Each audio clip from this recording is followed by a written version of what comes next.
se bo še spreminjalo, saj je mogoče do 24. aprila prijave prenesti na druge šole.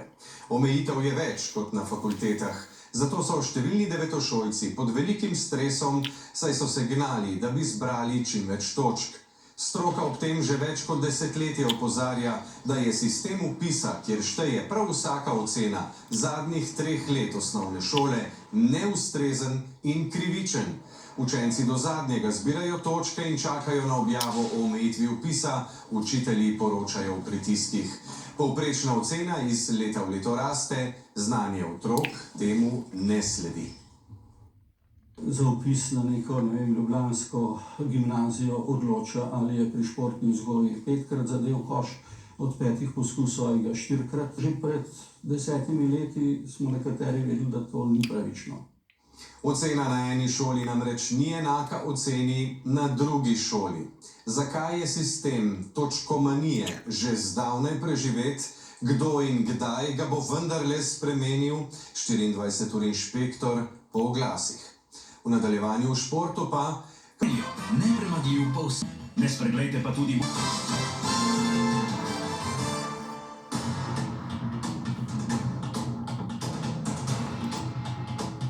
Izbira kariere pri 14.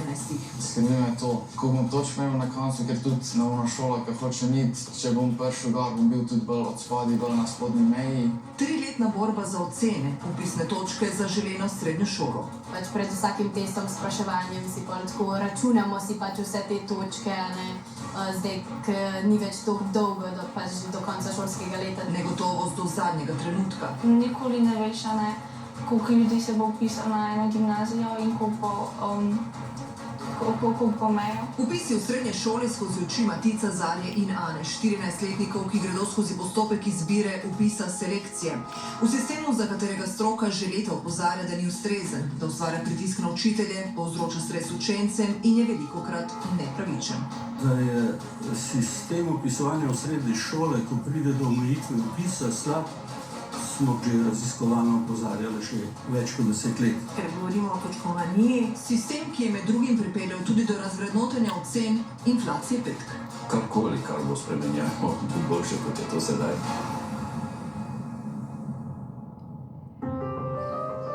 Matej Sušnik je učenec 9. razreda osnovne šole Prežihovega Voranca. Prijavo je tako kot dobrih 21.000 učencev po vsej Sloveniji ravno izpolnil in oddal. Stres ob čakanju, če bo sprejet v prvem krogu ali bo moral počakati na drugega, opisuje neprijeten. Izbral je gimnazijo. Nisem še tako čisto odločen, kaj bi rad delal kasneje. Pol gimnazije so še 4 dodatna leta, pa se lahko še bolj odločiš. Imaš več časa, če pa greš na neko bolj poklicno ali pa strokovno šolo, imaš pa pol tudi manj možnosti, za kjer faks bi pa izbral. Srednješolsko izobraževanje je lahko poklicno, strokovno ali splošno. Poklicno traja 2 ali 3 leta in se zaključi z zaključnim izpitom. Srednje strokovno izobraževanje, tega izbere največ učencev, traja 4 leta, zaključi se s poklicno maturo. V splošno izobraževanje sodijo gimnazijski programi, splošno maturo odpirajo direktno pot za nadaljevanje šolanja na univerzah, vendar ne izobražujejo za poklic. Kam se bodo učenci vpisali, pa odvisno od števila točk, ki jih zberejo v zadnjih 3 letih šolanja. V 7. razredu niso toliko učitelji poudarjali, da je treba toliko točk zbirati, kot zdaj v 9. A si ti čutil recimo v zadnjih 3 letih to breme? Ja, zelo, sploh, ker so kakšne slabše ocene prišle, pa ko malo računaš, ko boš imel približno na konc točk, pa vidiš, da ne moreš glih na najboljšo šolo ali pa uno, ki si želel pred 7. razredom.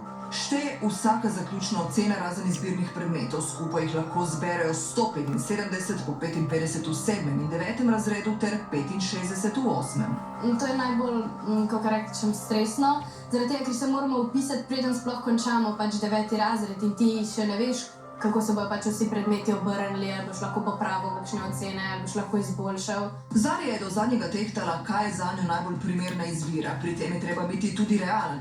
90% vpisnih mest, ki jih srednje šole razpišejo, zapolnijo v prvem vpisnem krogu. Nato šole, na katere je več prijavljenih kot vpisnih mest, postavijo omejitev. In ta je ponekod izjemno visoka. To je ljubljanska gimnazija Bežigrad. Koliko točk je treba imeti za vpis v Bežigradsko gimnazijo? V lanskem letu je za prvi krog bil dovoljšen primanjkljaj samo 2 točki, torej v 7., 8. pa 9. razredu, torej 2 štirici. Medtem ko v drugem krogu so prišli nekateri naprej še za 3 štiricami.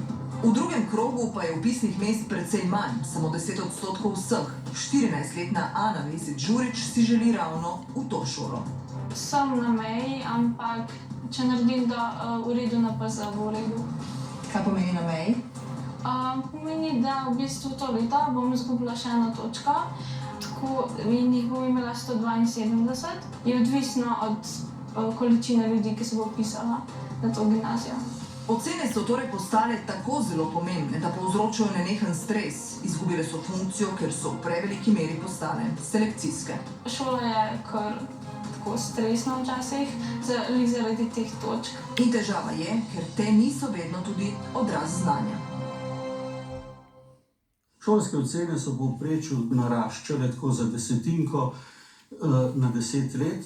V naših časih je bila najbrž ocena dobro, je bila neka sredina, ne? Zdaj se že po tolikih letih bliža štirici.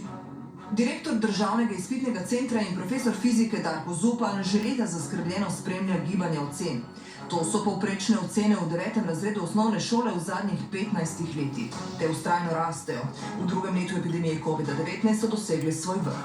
Ni nobene mednarodne dokazljive zgodbe, da smo mi iz leta v leto z našo populacijo toliko boljši v znanju, kot naraščajo šolske ocene. Nives Počkar je predsednica Društva ravnateljev srednjih šol in že več kot 20 let direktorica Šolskega centra Ljubljana, kjer ima gimnazijski, strokovni in poklicni program.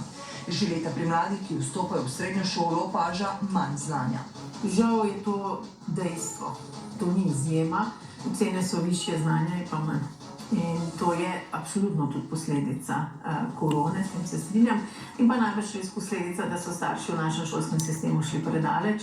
Učitelji in ravnatelji osnovnih šol poročajo o pritiskih na ocene. Pričakovanja družbe in tudi staršev so previsoka. Pojasnjuje Marjana Kolenko, ravnateljica celjske osnovne šole Lava. Vsako leto se pojavi skupina staršev, ki pričakuje to, da bomo mi šli otrokom naproti. Posamezniki že med letom izražajo dvom, da mi mogoče ne ocenjujemo ravno tako kot vse posod okrog. Starši vedno bolj želijo neka pojasnila, dodatne priložnosti, težko razumejo, da je čas omejen. Bojan Poznič poučuje biologijo, kemijo in izbirne predmete v 8. in 9. razredu.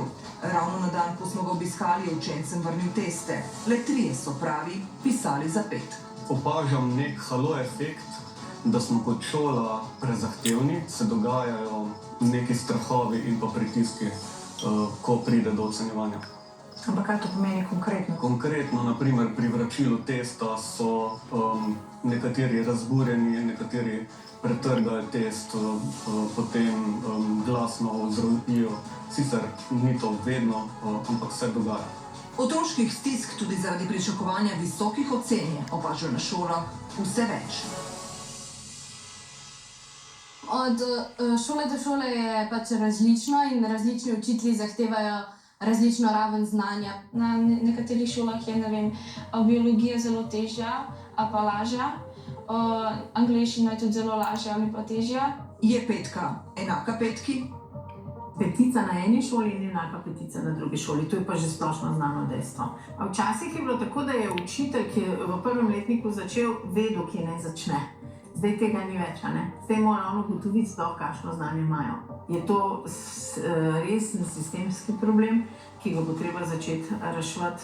Na vrzel med znanjem in ocenami kaže tudi nacionalno preverjanje znanja v zadnjem 9. razredu osnovne šole. Povsem konkretno, to je graf, ki kaže uspeh, ki so ga učenci lansko leto dosegli na nacionalnem preverjanju znanja iz matematike in njihove zaključne ocene. Okrog 700 učencev, ki so imeli zaključeno oceno 5, je doseglo rezultat 90% in več. Vendar so imeli zaključeno oceno 5 tudi mnogi z veliko nižjimi dosežki, tudi pod 50%. In obratno, nekateri učenci z oceno 2 so test rešili bolje kot tisti, ki so imeli oceno 4 in 5. Mi pa vemo tudi iz kakšnih bolj poglobljenih raziskav, da so lahko razlike v znanju pri isti oceni zaključni tudi znotraj osnovne šole. Med dvema učiteljema 9A in 9B. Tako da ni enota šola, enota je razred in učitelj. Ja, mislim, kakšni učitelji so zelo fajn, prijazni, pa gostijo, opravljajo tudi kakšno trojko ali pa dvojko, kakšni so pa zelo tako strogi, pa sam če enka lahko opravljamo, pa še tista enka pol ostane. Na neusklajene ocene, ki so edini pogoj za vpis v srednjo šolo, že nekaj časa opozarjajo tudi v Zvezi aktivov svetov staršev. Ocene ne odražajo tega, kar bi si vsi želeli, da bi odražale. Dokler mi ne vemo, kako primerjalno gledati eno šolo, drugo šolo in ocene, potem ne more biti. Primer pri nas v Grosuplju je, da ima ena šola za odlično oceno 92%, druga 90%. Se pravi, že v osnovi za 2%, majhna reč, ampak vendarle, nekomu na tehnici pomeni tisto, da nekaj ni imel zaključeno 5. To, če hočemo imeti enako in pošteno šolo za vse, moramo uskladiti. Razlike v znanju otrok, ki se z enakim številom točk vpisujejo v prvi letnik srednje šole, so ogromne, opažajo ravnatelji. Nekateri učenci neupravičeno ostajajo zunaj želenih šol, ker imajo boljše znanje, a slabšo oceno. Ta krivica se že dolgo časa dogaja, odkar je bilo ukinjeno eksterno ocenjevanje oziroma odkar se to ne upošteva pri vpisnem postopku. Za vse šole opozarjajo šolniki, preprosto ne morejo biti pomembni vsi predmeti. Za vpis na neko, ljubljansko gimnazijo odloča, ali je pri športni vzgoji 5-krat zadel koš, od 5 poskusov ali ga 4-krat. Že pred 10 leti smo nekateri vedeli, da to ni pravično. Kako torej spremeniti sistem, ki je več kot očitno slab? Vse do leta 2008 so vpisi v srednje šole delovali brezhibno, opozarjajo ravnatelji srednjih šol. Eksterni izpiti so bili korekcija visokih ocen ali primanjkljajev pri predmetih, ki za določeno šolo niso tako zelo pomembni. Razmišljamo o tem, da bi določen delež, ki bi bil v točkovanju v primeru omejitve vpisa dobilo tudi nacionalno preverjanje znanja. Pogovarjamo se o nekem deležu, tako da učni uspeh bo še vedno ostal. Govorimo o 3 letih. Tako kot je sedaj. Nismo razmišljali, da bi se to kakorkoli spremenilo. Spremembe vpisa torej bodo, napoveduje državna sekretarka Jasna Rojc. Že obstoječe nacionalno preverjanje znanja bo po vsej verjetnosti dobilo večjo veljavo. Sedaj ga učenci, tudi nekateri učitelji, ne jemljejo resno, saj se rezultat upošteva le pri zadnjih vpisnih mestih učencev z enakim številom točk. Predloge še preigravajo, ena od verjetnih možnosti pa, da bi ocene vseh predmetov zadnje triade prinesle 70% točk, 30% pa naj bi učenci pridobili z nacionalnim preverjanjem znanja, ki bo enak za vso Slovenijo. Reševali naj bi samo matematiko in materinščino, torej slovenščino, manjšine pa italijanščino ali madžarščino. Da je to prepotreben ukrep, se strinjajo tudi starši, a ne čez noč. Čutimo, da ne bi radi, da so NPZ-ji minimatura. To je nepotrebno, pritisk bo, je pa ful pomembno, da se to ne zgodi danes na jutri. Rabimo čas. Po sedaj veljavni časovnici naj bi ta sprememba veljala za vpis generacije sedanjih sedmošolcev. Ker kandidati, ki se vpisujejo v naslednje šolsko leto, imajo pravico biti seznanjeni z vpisnimi pogoji vsaj leto prej. Vendar bodo te spremembe v največji meri vplivale ravno na vpise v gimnazije v večjih mestih, ki imajo hkrati tudi visoko omejitev. Tam, kjer vsaka štirica pomeni manjšo možnost vpisa. Dejstvo pa je, da se v poklicne in strokovne šole vpisuje večina, 2/3 vseh osnovnošolcev. In marsikatera šola pri vpisu sploh nima omejitve. Jaz mislim, da je letošnje stanje katastrofalno, če bi bila na stanju otroka. Generacije so vse številčnejše. Število devetošolcev, ki se vpisujejo v srednje šole, narašča že 5 let in ta trend se ne bo umiril vse do leta 2027. Osnovno šolo letos zaključuje skoraj 1700 učencev več kot lani, pri tem je na voljo zgolj 360 več vpisnih mest. Na šolah je premalo učiteljskega kadra, ponekod tudi premalo prostora za dodatne oddelke. 15 let so imeli čas to prešteti. A kljub temu bodo odločevalci, kot kaže, počakali, da se trend obrne. Dejansko ne moramo vedno slediti samo trendom naraščanja oziroma padanja generacij. Je pa dejstvo, da ministrstvo zagotavlja vedno dovolj pestro ponudbo vpisnih mest, tako da vsak se dejansko lahko vpiše v program, za katerega se zanima. Pa je res tako? Na voljo sicer je 4000 več vpisnih mest kot je kandidatov za vpis, vendar na ravni celotne Slovenije. V Primorsko-notranjski regiji denimo manjka 180 vpisnih mest, v Posavski dobrih 200. Tudi v Zasavju je premalo vpisnih mest za en razred bodočih dijakov. Naval je tudi na šole v večjih mestih, posebej v osrednji Sloveniji. Zarja je iz Domžal, kljub temu, da ima dovolj točk za vpis v katerokoli šolo v svojem kraju, si je gimnazijo izbrala v Ljubljani. Rada bi začutila pač ta utrip glavnega mesta, rada bi spoznala nove ljudi, pač šla v drugo mesto, ker se mi zdi to dosti pomembna stvar. Mislim, da vidimo tudi drugačne stvari. Imamo pa še eno zanimivost, pa se to velikokrat ne omenja, da tudi šole, kjer imamo vsako leto omejitev vpisa, že po mesecu dni po začetku šolskega leta že imajo prosta mesta. Ko dijaki poskusijo, kaj pomeni vzgajati zelo zgodaj ali pa bivati tudi doma, se velikokrat odločijo za prešolanje bliže domu. Zarja je na daljšo pot do šole že pripravljena, povezave so dobre. Verjetno mali problem s tem, definitivno bo, ampak po mojem se navadiš pač, kakor vsake stvari. Še ena anomalija našega sistema. V najboljše šole v državi se vpisujejo predvsem otroci iz družin z boljšim socialno-ekonomskim statusom. V Sloveniji je ta vpliv premočan. Prepričan sem, da se ta vzorec ponovi potlej tudi v študiji. Dijaki iz najnižjega, torej prvega socialno-ekonomskega statusa, kaže raziskava izpitnega centra in statističnega urada, bo z le 8% verjetnostjo zaključil gimnazijo, več kot 90% verjetnost, da bo končal poklicno ali strokovno šolo. In obratno, otrok, ki prihaja iz družine visoko izobraženih staršev z dobro službo in višjimi dohodki, bo z 84% verjetnostjo zaključil gimnazijo. Možnost, da se bo vpisal in končal 3-letni poklicni program, je nezaznavna. Najbrž bi bilo stimulativno iz nižjih socialnih struktur spodbujati, ne še enkrat, da bi dosegali pogoje za omejitev vpisa. Druga skrajnost so odločbe o usmerjanju otrok. Vsako leto jih je več. V le 7 letih je število učencev s posebnimi potrebami zraslo za tretjino. V 9. razredu osnovne šole ima tako vsak 9. otrok nek primanjkljaj, oviro ali motnjo. To pomeni tudi nižjo omejitev vpisa. Se zahteva vsaj 90% točk od zadnjega, ki je še prišel pri omejitvi vpisa, ne? Ampak tudi to je zelo širok kriterij, ker 90 točk od zadnjega, pri čemer se pa gre tu za vsako točko, je seveda zelo velik razpon. Konkretno, pri omejitvi vpisa na 170 točk se z odločbo o usmeritvi otrok lahko vpiše 153 točkami. Med njimi so tudi gibalno ovirani, gluhi, slepi, dolgotrajno bolni, avtistični otroci. Prav je, da se vsi lahko vpišejo v želeno šolo, a največ, skoraj polovica učencev s primanjkljaji na določenih področjih učenja. Odločba jim velikokrat opažajo šolniki omogoča vpis v šolo, ki se za njih izkaže kot prezahtevna. Jaz ne vem pač, kaj bi še počela v življenju. Nisem še tako čisto odločen, kaj bi rad delal kasneje. Zaenkrat me zanima ekonomija. Pri 14 letih se odločati in jasno vedeti za poklic, da je takšnih otrok ali pa mladih zelo malo. Svetovalna služba bi morala, tako kot je nekoč, usmerjeno opravljati pogovore z vsakim osnovnošolcem, ki zapušča to ustanovo, opozarjajo tako v osnovnih kot srednjih šolah. S tem bi bilo manj stresa, manj neustrezne izbire.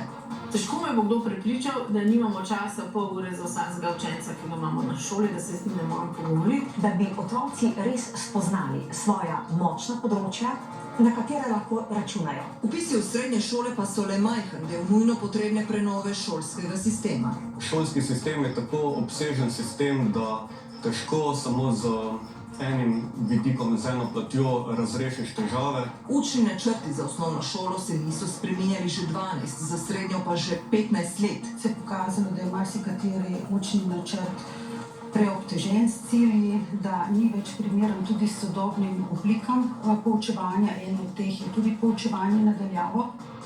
Zato naj bi država prenovila kurikulume v osnovnih šolah in gimnazijah. Poklicne in strokovne srednje šole naj bi modernizirala vse do konca junija 2026, torej ob koncu vladnega mandata. Še prej pa bi učencem omogočili zgodnejše učenje tujih jezikov, uredili sistem šolanja na domu. Na ta način se šola že več kot 1100 otrok. Pričakovanja stroke so velika, ob nenehnem opozarjanju, da kadra kronično primanjkuje. Mi delamo spremembe, nimamo pa na razpolago kadrov. Če država ne bo rešila temeljnih vprašanj, bo težko uresničevala vizijo o konkurenčnem, modernem in prenovljenem slovenskem šolstvu, katerega del so Ana, Matic, Zarja in še ostalih 270 000 otrok in mladostnikov.